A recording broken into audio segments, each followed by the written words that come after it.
langkah yang akan ditempuh oleh pemerintah ini terkait dengan turunan ambang batas untuk omset PKP? Ya, kalau dari akademis ya sebenarnya sudah tidak lagi kontroversi. Jadi pro kontranya itu udah ada. Pertama, alasannya adalah ambang batas PKP kita tuh sudah sangat tinggi sekali. Kita bandingkan dengan negara tetangga kita, contohnya Laos. Itu dibandingkan Laos, ambang batas PKP kita 6 kali lebih dibandingkan dengan Kamboja itu 11 kali lebih tinggi, dibandingkan dengan Filipina itu 5 kali lebih tinggi, dibandingkan dengan Vietnam ambang batas PKP kita itu 8 kali lebih tinggi gitu. Jadi sudah tinggi sekali.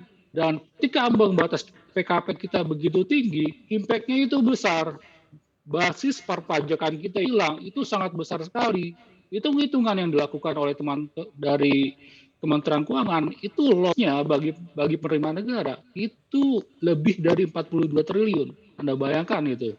Nah, dan ambang batas PKP terlalu tinggi ini akan mendorong apa yang disebut praktik penghindaran perpajakan.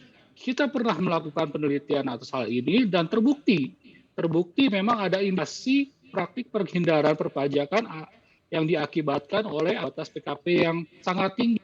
Dan yang terakhir, penurunan ambang batas PKP ini malah memberikan rasa keadilan bagi pengusaha. Jadi kalau dibilang main dua kaki itu tidak tepat.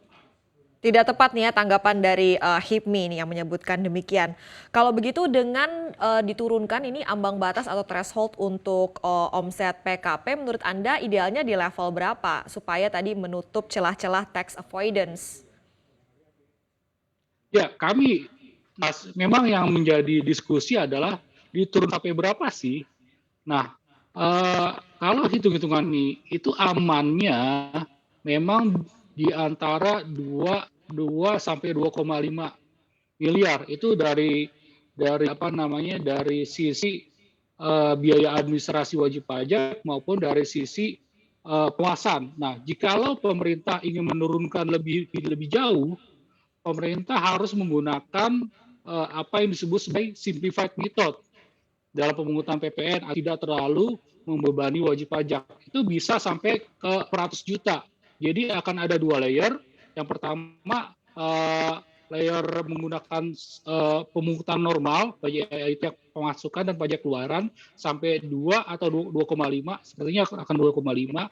Lalu layer kedua adalah dengan layer simplified method yang sampai 600 juta. Saya kira skema dan mekanisme seperti ini yang akan efektif dari segi pengawasan, dari segi administrasi, maupun dari segi penerimaan negara. Jangan lupa install aplikasi CNBC Indonesia di App Store maupun di Play Store untuk mendapatkan informasi dan perkembangan terkini dari berita-berita ekonomi dan bisnis.